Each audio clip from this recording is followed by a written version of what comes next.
If you're like us, you've probably seen references to something called Munchausen's by proxy and been curious, without really understanding what it is or how it may affect people. That's why we were excited to hear about the new podcast, Nobody Should Believe Me. The host, novelist Andrea Dunlop, takes an in-depth look at this subject. No one has ever done this before. She talks with people who have been affected by this condition. She even speaks with a perpetrator. We've already listened to the first 2 episodes, and we can tell you that Andrea doesn't dwell on the darkness. She takes great pains not to be gory or exploitative. This show has heart. It focuses on the humanity of everyone involved. And what makes this podcast extra special is that Andrea has a deeply personal connection to this subject. Someone very close to her was investigated for Munchausen by proxy. That gives the show a real emotional punch. When Andrea is listening to people tell stories about how they've been affected by this condition, she is not some uninvolved outsider. She has lived through the very same pain they have. She understands them. And through this podcast, she helps all of us understand them too. New episodes drop every Thursday. Listen and subscribe to Nobody Should Believe Me on Apple Podcasts or wherever you listen to podcasts. Content warning. This episode contains discussion of murder, rape, violence, and addiction. I debated with myself over opening with this quote. Because it's such a famous quote, it's almost a cliche. Plus, my only foray into the works of Leo Tolstoy was Haji Murad in college. But Kevin has read Anna Karenina, so I'll let him take it away. All happy families are alike. Each unhappy family is unhappy in its own way. I'm not a psychologist, so I'm not going to debate the merit of Tolstoy's musings here. But I will say, it's a line that popped into my head when I first began reading old newspaper clippings about the family behind the donut shop murders. We are going to be talking about the McCrary-Taylor clan once more today. Unless we end up landing a big interview or uncovering something remarkable, this will be the last episode on the case for a while. Last week, we heard from Jerry Nations, the son of Ginger McCrary-Taylor and the grandson of Sherman McCrary. Jerry and his brothers got hauled around the country during the murderous spree helmed by their grandfather and stepfather. And that got us thinking, how did this even happen? If each unhappy family is unhappy in its own way, then how unhappy did these people have to be to not only commit robberies, rapes, and murders, but drag their kids along for the ride? My name is Anya Kane. And I'm Kevin Greenlee. And this is The Murder Sheet, a weekly true crime podcast. Anya and I connected over the Burger Chef murders, a 1978 unsolved case involving the killings of 4 young restaurant employees. Now we're looking to track restaurant homicides. To help us understand the patterns of these crimes, we created a spreadsheet of nearly 1,000 eatery-related killings, the Murder Sheet. We'll be drawing on that data throughout Season 1 to give you a deep dive into undercovered crimes. We don't just rely on skimming the headlines. We dive into these cases to bring you in-depth coverage. We're the Murder Sheet, and this is The Donut Shop Killers, a family gone wrong.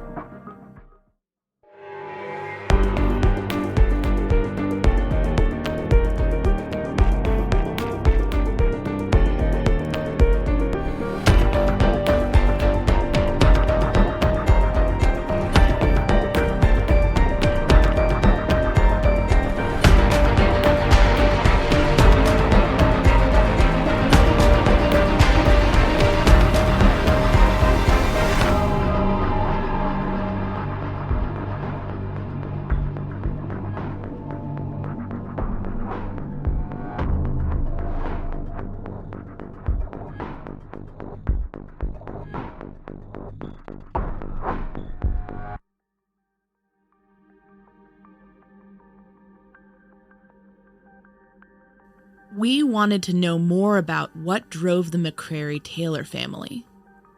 And we knew just the expert we could speak to about this, Dr. Glenn Doyle. He's a clinical psychologist based in both Chicago and Washington, D.C. Here's Dr. Doyle.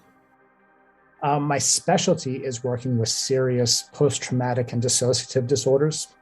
Like that's what I wrote my dissertation on, and that I have a lot of experience working with kind of like a secondary specialty with addiction and kind of compulsive behavior disorders. I'm a recovering addict myself, so obviously it's something that's very near and dear to my heart. I spend most of my day, again, working with people with complex PTSD, what we call complex PTSD, which is a little different from what we think of as classic PTSD. Like we think classic PTSD as 9/11, something terrible happens to you, you're in war and you're coping with that. Complex trauma, which is more of what I deal with, is sometimes we call it developmental trauma, because it's the dealing with the after effects of very often growing up in traumatizing circumstances. So things like long-term family-centered abuse, these kinds of things, sometimes kind of prisoner of war situations. But that's mostly what I work with. I also do consultation with other therapists who don't have as much experience with complex trauma disorders. Dr. Doyle is the president of a nonprofit called Seek Safely, which advocates for ethics and accountability in the self-help industry. You can catch him on Wondery's Guru. Also follow him on Twitter and Instagram at Dr. Doyle Says. We're going to be playing excerpts from our discussion because we think it's an interesting conversation, and because Dr. Doyle had great insight into some of the factors behind the family that committed the donut shop murders. This isn't about rationalizing the crimes of the McCrary-Taylors. But the more we understand the psychology underpinning these killers and the damage that physical and emotional abuse and addiction can have on members of a family, the better. Without further ado, here's our conversation with Dr. Doyle, which has been lightly edited for clarity. It's not about excusing people who do bad things, but it is about maybe understanding it. So maybe there can be more resources put into combating some of this trauma to, prevent murderers, basically. Absolutely. Well, and that came up a lot. So my internship for my doctorate was a forensic internship. So I did a lot of evaluations for, on the side I was working on, was they had already been accused of the crime. But so I was doing these evaluations for fitness to stand trial, right? So if they could understand the charges against them and that there's a procedure here and they had the right to counsel and kind of all these things, or was their mental illness such that they couldn't even really get to that point? And frequently what we found, especially when we were dealing with a lot of folks with a lot of psychotic disorders and stuff. So it was a real question about whether they could even understand what was happening now, let alone what they did.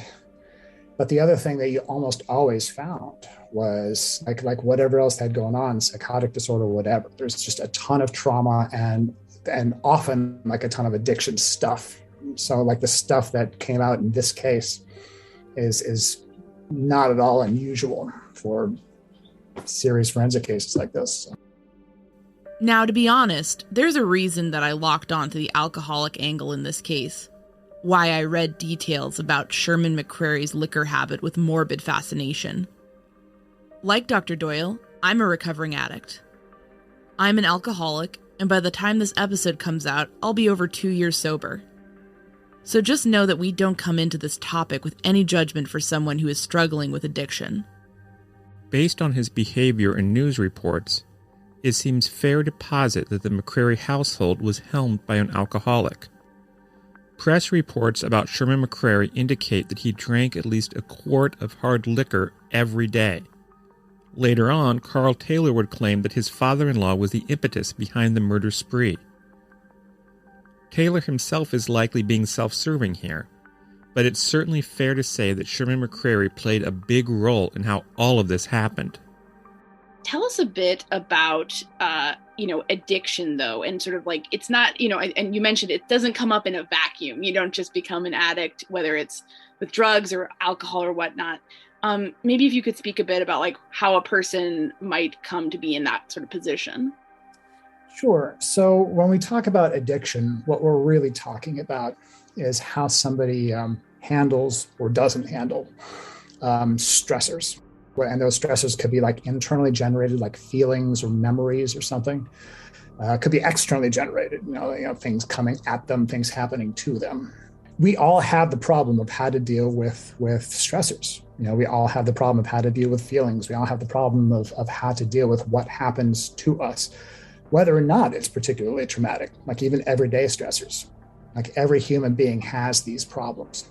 Ideally, when we're growing up, we get really good modeling and instruction on how to handle stressors. We get really good, modeling and instruction on how to solve problems. A lot of times, unfortunately, that doesn't happen for a lot of reasons. Either there's trauma happening, there's addiction happening in the family, whatever. But when a kid grows up and we don't really have a lot of great modeling, and we don't have a lot of great instruction on how to solve these problems that everybody has to deal with, we very often reach outside of ourselves for something. And in and of itself, that's not necessarily a terrible thing, right? You can reach outside of yourself for, like a medication, and that can be used really appropriately and really effectively. You can even reach outside yourself for a substance, and it's not always problematic, right? If you kind of learned the skill of, knowing when and how to kind of, recognize when it's a problem or when it's being destructive, et cetera, right? We usually find when addiction develops that for whatever reason, that skill set of being able to set limits with it, just isn't there. And it's not always a problem of, terrible modeling or lack of instruction. Like, a lot of people are born with really potent genetic dispositions toward addiction. Like there's the example that I always use, if anybody listening is a fan of The West Wing. It's a character, Leo McGarry, who's famously an alcoholic, right? And Leo, in one episode of The West Wing, summed it up for me really well. He's like, boy, when you're drinking and you're starting to feel a certain way, why would you ever not want to feel that way again, right? Like it makes no sense to say no to continuing to feel that way, right? In order to say no to continuing to feel either awesome or relieved or whatnot, again, we kind of need a set of tools and skills that for lots of reasons people haven't always developed growing up. So that kind of in a nutshell, again, there are all types of addictions and kind of all severities of addiction. So it's really hard to say, well, this is the thing that leads to addiction. But generally speaking, this is what you find in most cases of addiction. With this family that we're talking about, the McCrary-Taylor clan, it's of course not, the problem in this case is not just that the dad is drinking too much. They're also going around killing people, often women. These are sexual assaults, typically motivated by seemingly sex, but also money. And I think you pointed out in your email, and I thought this was very apt, a lot of sadism with how these things are carried out. They're pretty brutal. And so, as a psychologist, as someone who's sort of like, learning about this crime and studying this crime, what does that sort of tell you about, what kind of psychological inferences can we make based on some of that? So the obligatory disclaimer, I'm not familiar with the people. Like I've not examined them, so I can't speak to, what was motivating these people specifically. I'm kind of around unfortunately, it's a common enough pattern that we can kind of speak in generalities when stuff like this tends to happen.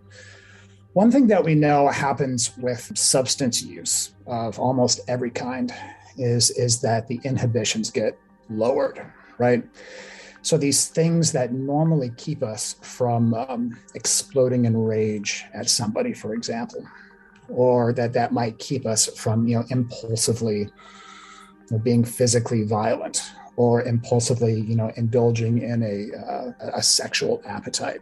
These things that are kind of the guardrails of the human psyche, substances tend to mess with it. Like something that we know about substances, almost invariably, they tend to affect the kind of the frontal lobe, the cerebral cortex. which is that part of our brain where our decision making happens and where our inhibitions happen. On the one hand, this is one of the reasons why a lot of people use substances to purposefully become a little less inhibited, right? They loosen up, and the anxiety goes down a little bit. And on the other hand, if it's chronically abused, that part of the brain, again, where we do all of our executive functioning, can actually become damaged, right? It doesn't spring back when we sober up again and again and again. So I assume that part of what might have been happening kind of in this situation is that there's long-term alcohol abuse. I assume that we're probably literally dealing with brain damage. Like I remember, growing up, so my father was an alcoholic, and I remember growing up, we learned in school what actually happens with alcohol in the brain, and my teacher's like, literally kills brain cells. And I remember thinking, my dad was a brilliant guy, like he was an entrepreneur and a business owner and whatnot, turned into a real jerk, not to mention a real dummy, God rest him, when he was drinking. And I remember being very impressed by that man, if that really is brain damage. Like that's not necessarily a choice he's making, insofar as I don't for a minute believe that my dad sat down and said, I'm going to become really mean tonight. That's what I want to do. What I want to do is just forget kind of who I am. But again, our brain, there's a physiological reaction, especially over the long term, that makes it hard for us to be decent people. Makes it hard for us to kind of hold back kind of these sadistic tendencies.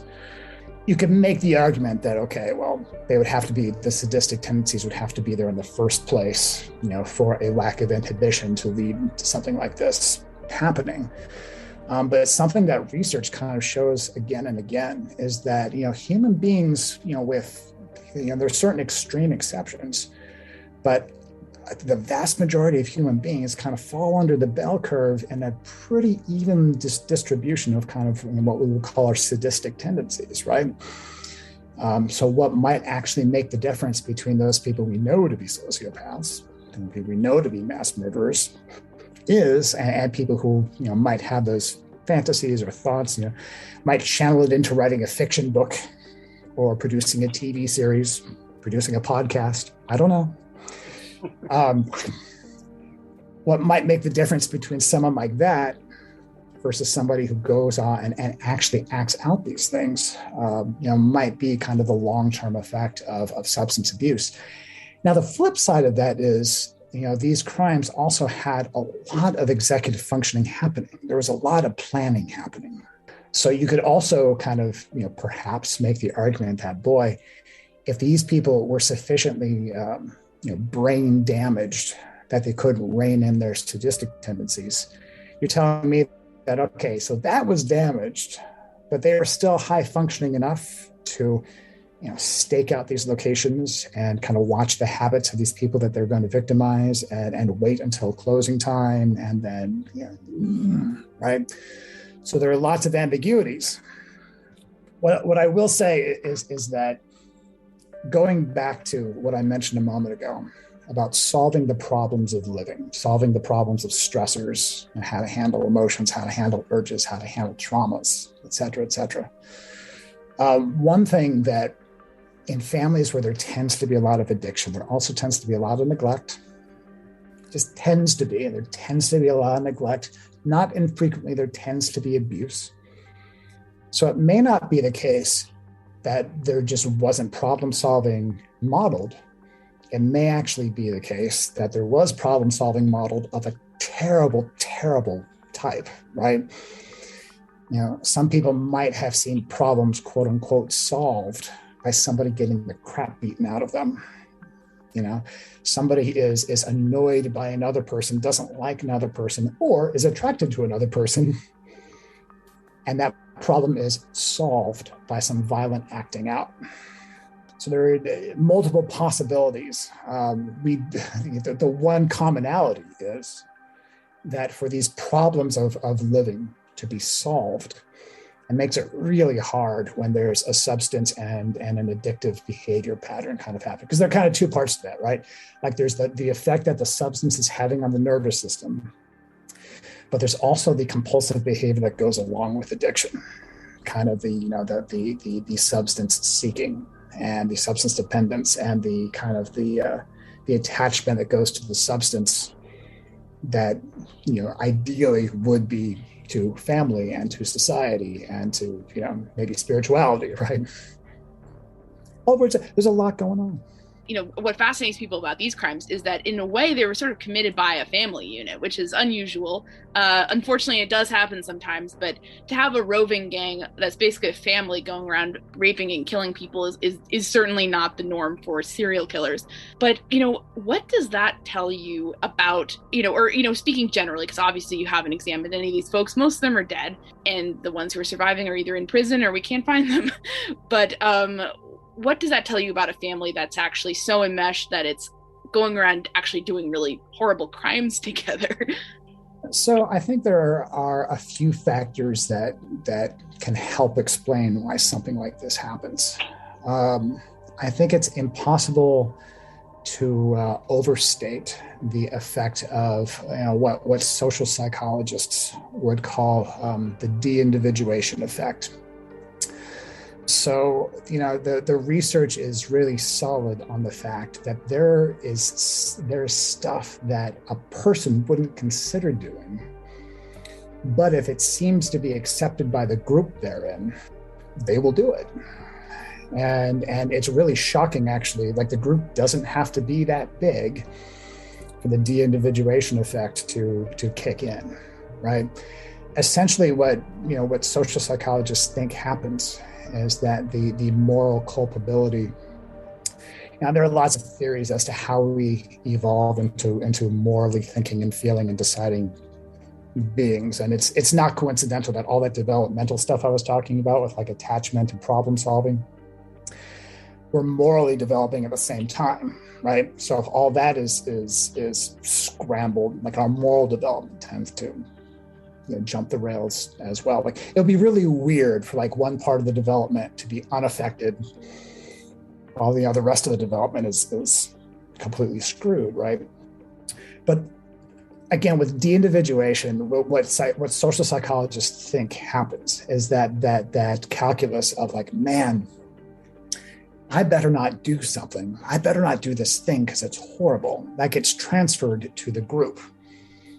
And what happens, again, they're kind of speculating about what we can't really know what happened in somebody else's brain. But what they think happens is kind of a calculus to the tune of like, the group is going to do this thing. It's the group, man. I mean, what am I going to do? Like, I can't stop this group. That then kind of jumps the traction to like, well, you might as well go along, when in Rome, like may as well go along to get along. That also feeds into a dynamic that I mentioned a moment ago, that these families can often be kind of chaotic and abusive and traumatic.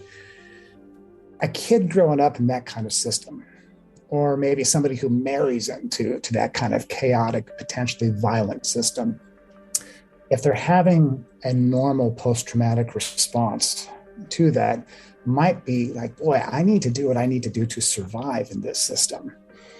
And how likely is it if the rest of this system is doing something that is really high stakes? If they get caught, they're going to jail, they might get the death penalty, etc. If they see that I'm not going along, and if they see that I'm potentially a threat to them by not going along, right? Like, if they get it in their heads that, boy, maybe I have a moral problem with this, and maybe that makes me likely to maybe rat them out, etc. That puts me in danger.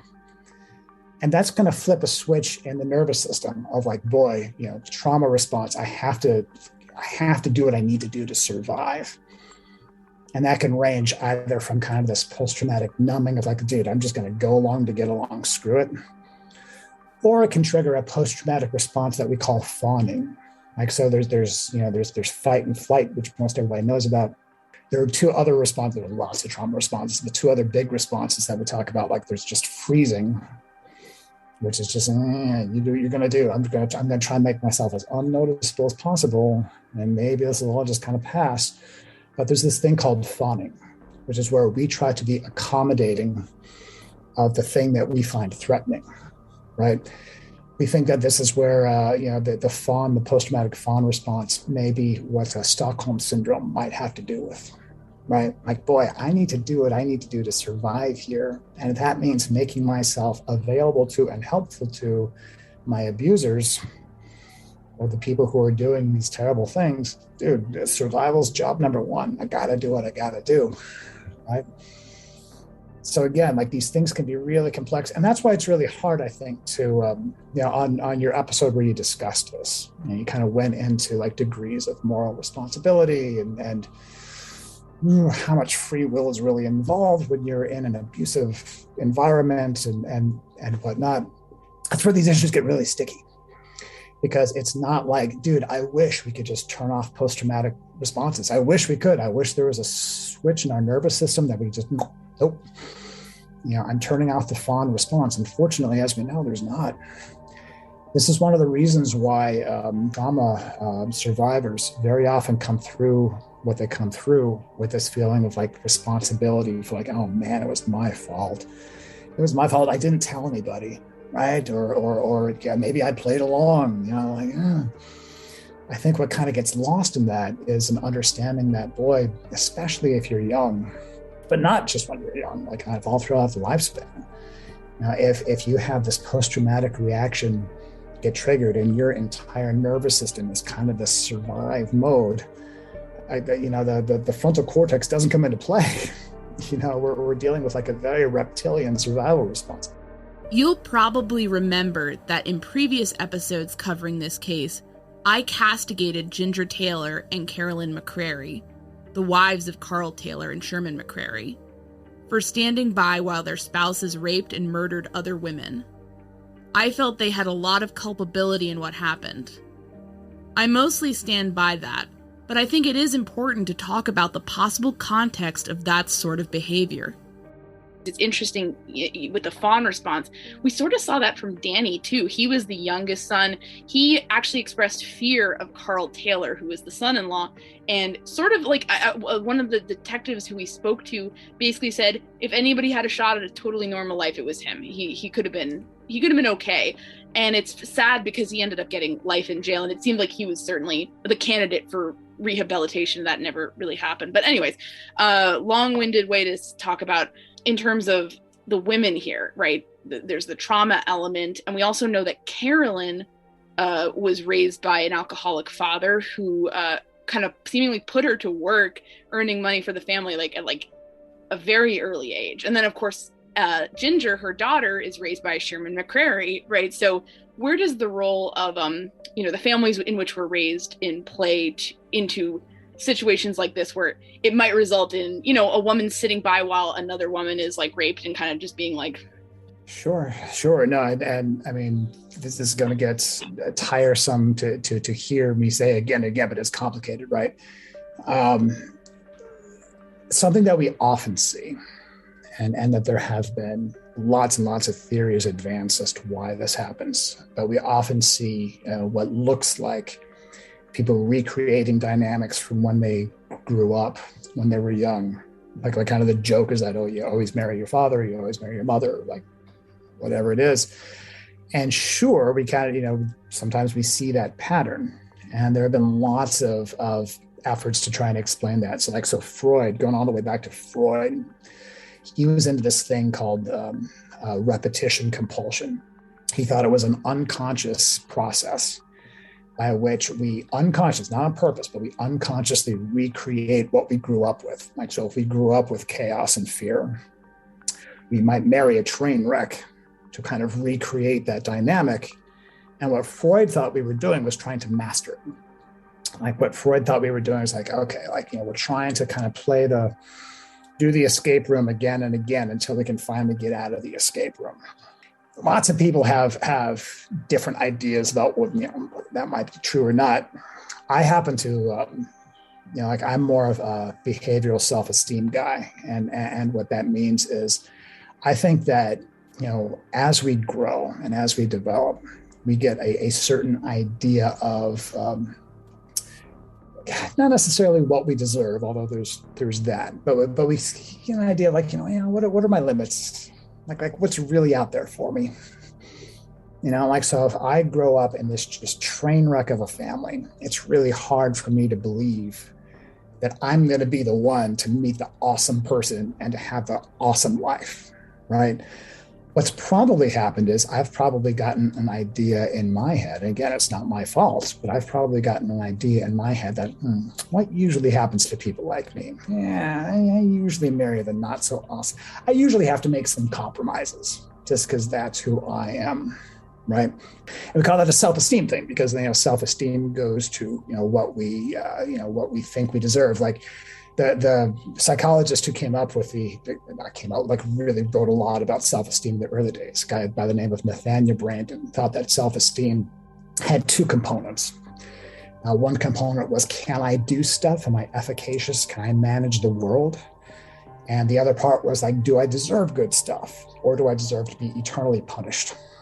I think when we grow up in complicated households, both elements get damaged, right? Most often we kind of grow up, if we're in a train wreck of an environment growing up, and we get this idea that, bad stuff is going to happen. And what you're going to do? Maybe I can survive. That might be it. I'm certainly not going to master this, right? Because people just don't master stuff. I didn't see it growing up.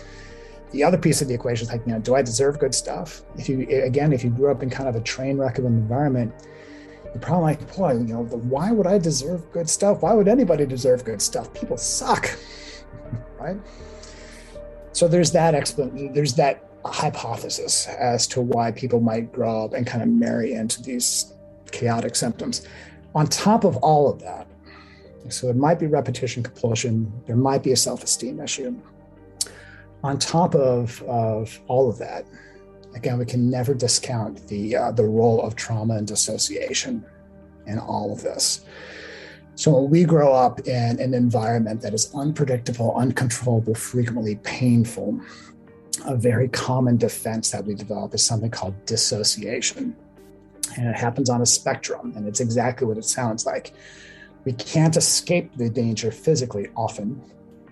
So in order to get through, we develop an unconscious coping. Again, it's not like we choose to dissociate. We develop an unconscious coping method of like, I am emotionally, consciously, my consciousness is going to remove itself from the situation. And we see this on a spectrum. Like we see this on a spectrum of just, look, I'm going to just zone out here, right? There's a phenomenon that's connected to dissociation called depersonalization, where people actually feel themselves kind of floating outside of their body and kind of looking at the situation. That's how they cope with this terrible thing that's happening. It can go all the way up to what used to be called multiple personality disorders, now called dissociative identity disorder, where what's happening is so horrible, and it's happening in such an inescapable way over such a long period of time. I can't just zone out because, man, I've got to somehow function. So I'm actually going to, like, different facets of me that look like different personalities are going to step forward and handle my everyday life because I cannot deal with the horror that is happening. It's a really painful thing. Like we see kind of media depictions of dissociative identity disorders, like, it's this interesting thing where they're switching between personalities and how quirky. It's enormously painful to the people. It's an enormous pain in the neck for people who actually have it, right? My point is, you're saying it's a long-winded way, but that's my long-winded way of saying that on top of whatever else is going on, where people wind up involved in chaotic systems as adults when they grew up with chaotic systems. I should also say, just for what it's worth, this isn't the only path. There are absolutely people who grow up in chaotic systems and for whatever reason, they're able to get the hell out. There are definitely people, and I don't want to make it like they're just strong enough to do that. Sometimes they're lucky. Sometimes they're super lucky where they had an opportunity to get out. It's not, it doesn't have to do with strength. It doesn't have to do with intelligence. There are lots of people who they grew up in chaos, they managed to get out. But for people who kind of grew up in chaos and then kind of married into chaos, in addition to what I've already mentioned, there's this dissociative piece where if you've been dissociating for years as the way to handle difficulty and pain and stress. You find yourself in a chaotic system in a marriage, you're probably still doing that even more so. Because now you're an adult and you know no one's coming to save you. And you know until death do you part, this is the rest of your life.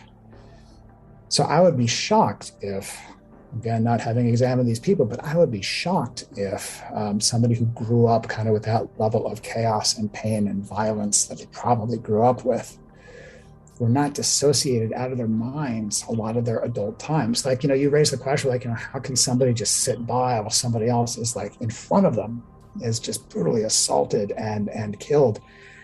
I'm not entirely confident that they're there, right? Part of them might be. So again, it's super complicated and it's really impossible to kind of analyze.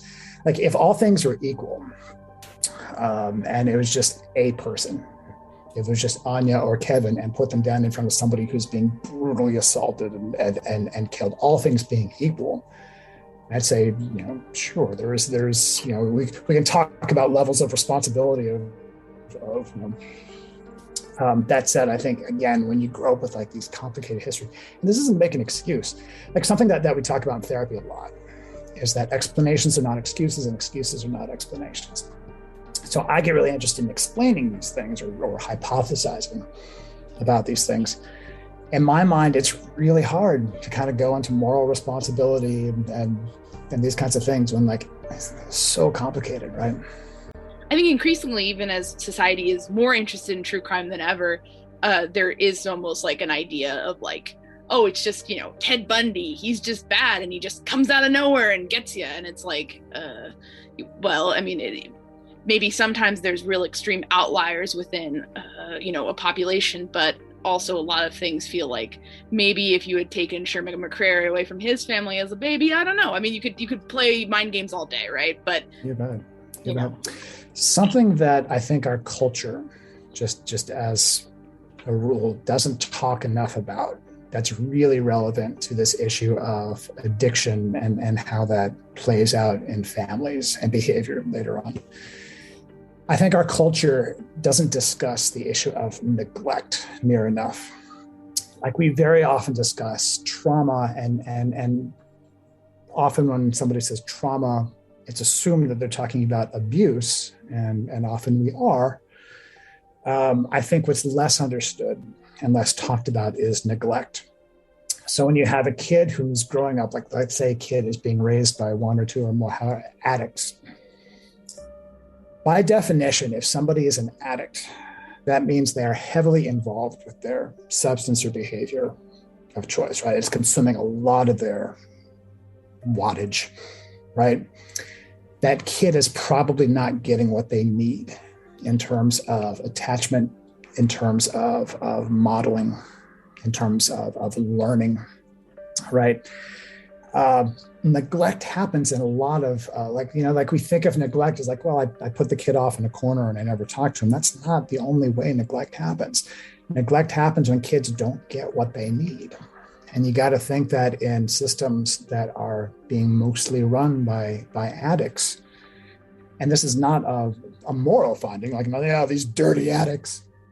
I'm saying by definition, like if you're an addict, I say this as a recovering addict, if you're an addict, you're having a relationship with that substance that is probably, that substance or behavior that is probably superseding all your other relationships, including with your kids, right?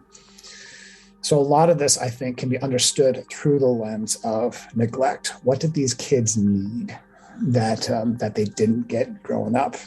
And again, you can kind of boil it down to like, we need attachment. We need a certain level of psychological, emotional, and physical safety, right? Like we need a certain amount of positive modeling, specifically going back to what I said earlier, modeling about how to handle stuff, either inside or coming from the outside, right? A kid who doesn't get all that is often getting it, but kind of scattershot from a variety of sources that may or may not be terribly constructive. And it can really add up to an adult who, again, it's not a moral judgment, But an adult who really, really struggles to manage something like sadistic impulses or sexual impulses or whatever. In some ways, I don't want to kind of go off on a random hypothesis about what this crime might have been about, but I think I will. I kind of wonder if this family kind of revolved around chaotic systems growing up, present, etc., where there wasn't a lot of what we call affect management. There wasn't a lot of emotional soothing. There wasn't a lot of like healthy emotional and behavioral management. The project of stalking and killing, these donut shop employees may have been one of the few regulating bonding things that anybody in the system had, right? Like if you grew up with like really scrambled attachment, what psychologists call disorganized attachment, like if you grew up like not really knowing if you wanted or if you're safe or if the people who were supposed to be there are going to be there, if you grew up with like really disorganized attachment, if you find a project, even if it's a ghastly project, that allows you to feel connected to the people in your family system and allows you to like, oh, maybe the entire universe is unpredictable, but what is predictable is we will find a donut shop. And what is predictable is that like, this is how this is going to go, right? It really speaks to the thirst for connection and regulation that possibly, some of these people grew up with and were still experiencing, right?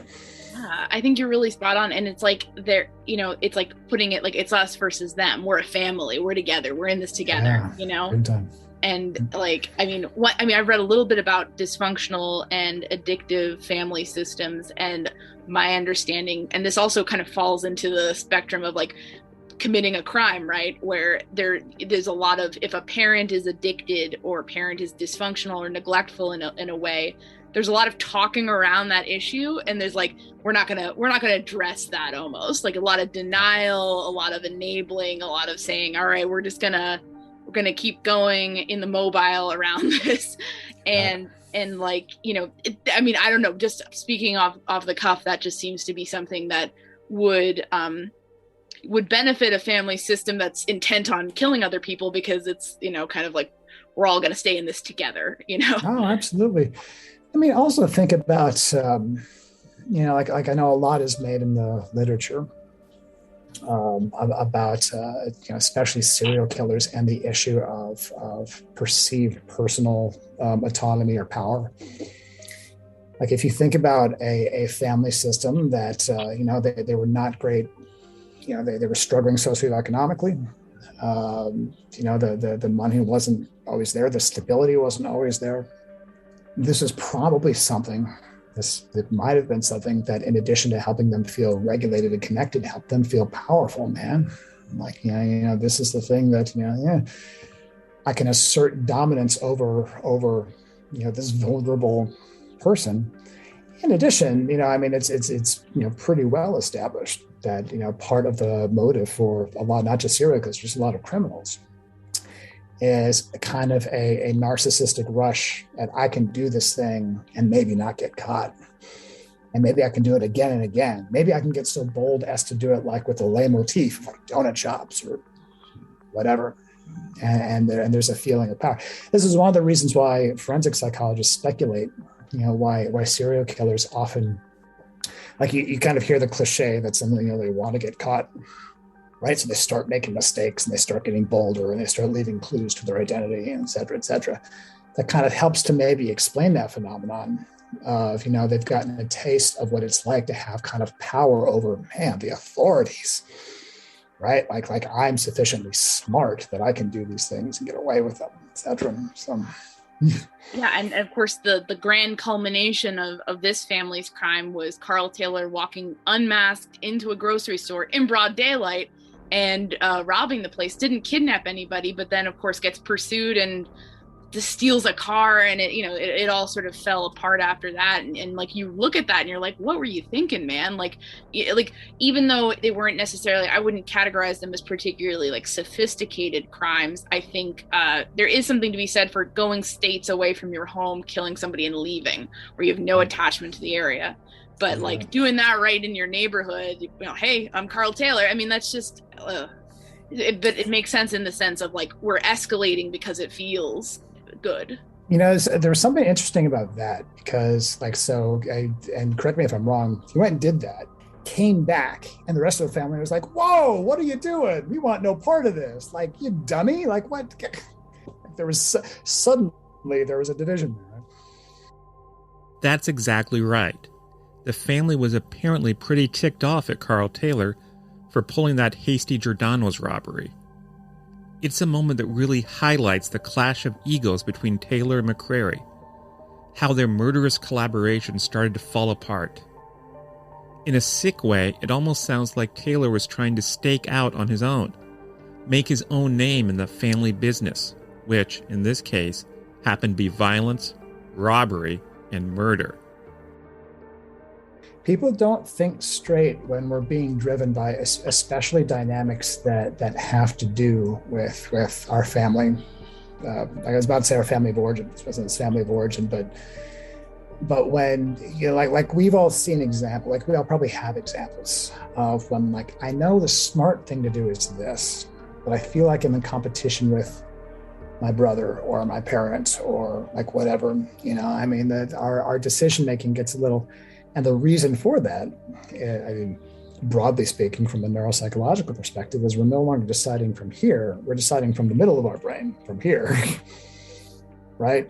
And that part of our brain doesn't take into consideration things like potential consequences and potential liabilities and flaws in our plan, et cetera, et cetera. Like, it reminds me of, to use yet another example from popular media, there's a movie, Gone in 60 Seconds, about car thieves. I'm thinking the Nicolas Cage remake, not the original. So there's this sophisticated gang of car thieves, and Nicolas Cage's little brother, like Nicolas Cage is the master car thief, and his little brother is being played by Giovanni Ribisi. And out of nowhere, one night, Giovanni Ribisi like pulls in with a car he's just stolen off the street. And he's so proud. He wants to show his big brother that he could be this awesome car thief too. And Nicolas Cage's like, what are you doing? What are you doing? You're going to leave the cops right there. This is not how we do this, right? Our brain kind of breaks when those dynamics are at play, right? Maybe they're a very extreme example, but they're obviously a very extreme example, but the dysfunction that could lead people to a life of crime or bad decision making or hurting other people, is part of this human condition. It's not just they sprang from Texas Earth. Well, and it's really important to, so I mentioned to you guys that my internship was a forensic internship. So I did a lot of evaluations about fitness to stand trial, mostly. I did some evaluations about if somebody was looking at a plea of not guilty by reason of insanity, sometimes there's a psychological evaluation involved in that. I would do that. But most of my stuff was about fitness to stand trial. And it's important, I think, to note that when we're trying to kind of figure out what behavior like this is all about, it's important to make the distinction that nobody, including me, is at all saying that mental illness or post-traumatic responses or anything like that causes criminality, right? Or causes sadism.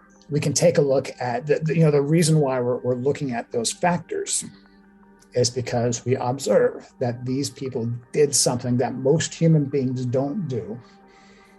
And these people did something that most human beings not only don't do, but would have a pretty strong response to, right? Like a pretty strong negative response to. So when we try to speculate about what was going on with these people, we think about all right, so what are our experiences that tend to be relatively rare within the human condition? So the type of trauma and neglect we think of as relatively rare, mostly because the cases that we hear of tend to be the extreme cases, right? Like these are the cases that wind up in the media or get written about or whatnot.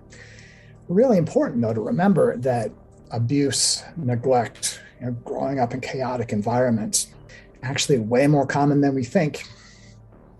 And the vast majority of people, even the vast majority of people, sometimes we think of, so what might incline somebody toward criminality? Well, a psychotic, they're schizophrenic. Maybe they don't know the difference between right and wrong. Really important to realize the vast majority of schizophrenics are not violent. The vast majority of people who grew up in chaotic, traumagenic households do not grow up to do stuff like this. So even though we're kind of speculating about what might have contributed to what happens here, it's also worth remembering that even this, even if everything we've speculated about checks out, it doesn't necessarily mean that caused that, right? And I think that's always interesting, right? When there's like a mass murderer, where there's a serial killer, and they have siblings, who were raised in the exact same circumstances, who, didn't do that. And it's sort of like people certainly make choices. Maybe those choices are informed by bad stuff happening, past trauma, but it certainly doesn't mean that you have to inflict that on other people and spread the trauma around. Yeah, it's a real bummer when kind of these horrific things happen. So when a shooting happens, invariably, I have to go off social media for a couple of days because I can't handle the debate that mental health gets dragged into about whatever you want to do with gun control and gun regulation. Invariably, there's a piece of the conversation that seems to revolve around well, if you're mentally ill, that's a massive predisposing thing, because it's not. And not only is it not, statistically speaking, not only is it not a massive predisposing factor, but when we enshrine that, I don't want to get on a soapbox, but when we kind of institutionalize that line of thought by encoding it into legislation, it's really hard to unring that bell in terms of stigma. And it's, granted, it wouldn't be the first or the only thing that government ever does that is completely contrary to what the research shows and what we know to be true, et cetera, et cetera. Government is ultimately responsible to voters that do things that voters sound good to voters, whether or not they're true. So again, I'm not trying to put unrealistic expectations on what we know to be a very political thing.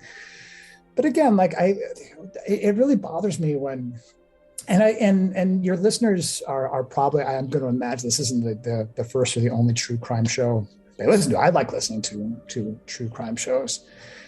And I think it's really important when we're listening to this genre to really cock an ear toward, what assumptions are being made about whether it's a trauma history or mental illness or mental health or whatnot. So, it's really rough because the vast majority of emotional and behavioral struggles, I think it's a bigger discussion than mental illness. I think we're talking about emotional struggles regulating and expressing our emotions, and struggles regulating our behavior, right? The vast majority of emotional behavioral struggles fly under the radar.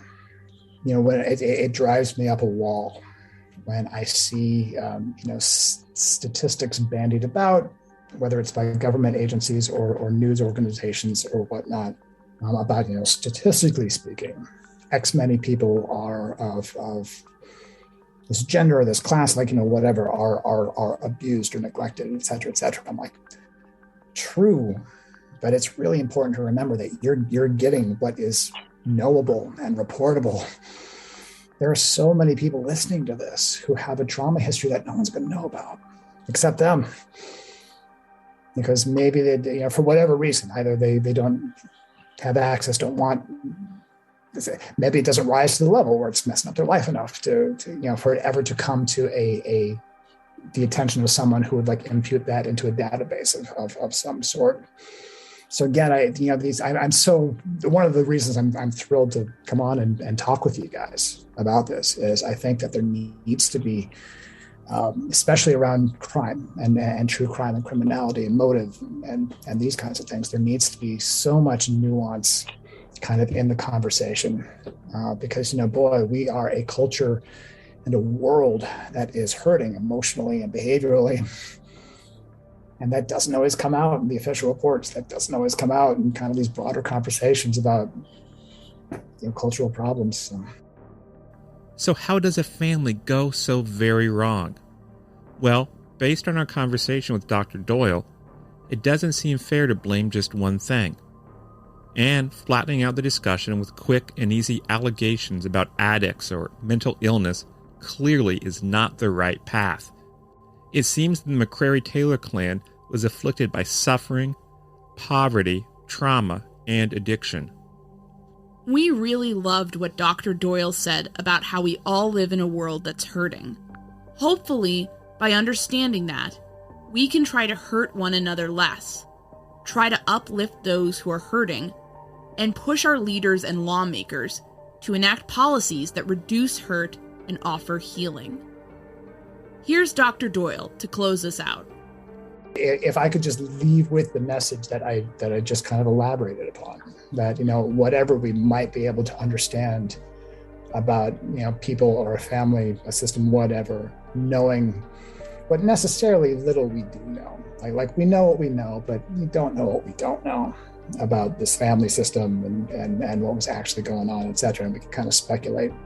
But whatever hypotheses we can generate, as long as we can just be mindful of the fact that it's not the case that mental or emotional or behavioral struggles necessarily kind of create these circumstances that like all we're trying to do is what everyone is trying to do, and that's kind of make sense of painful, horrible things, because we don't want these things to happen in our world.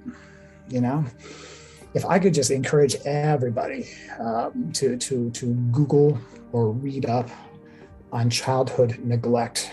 There's an excellent book titled Running on Empty. It's about childhood neglect that is a more inclusive and nuanced conversation about what neglect actually is.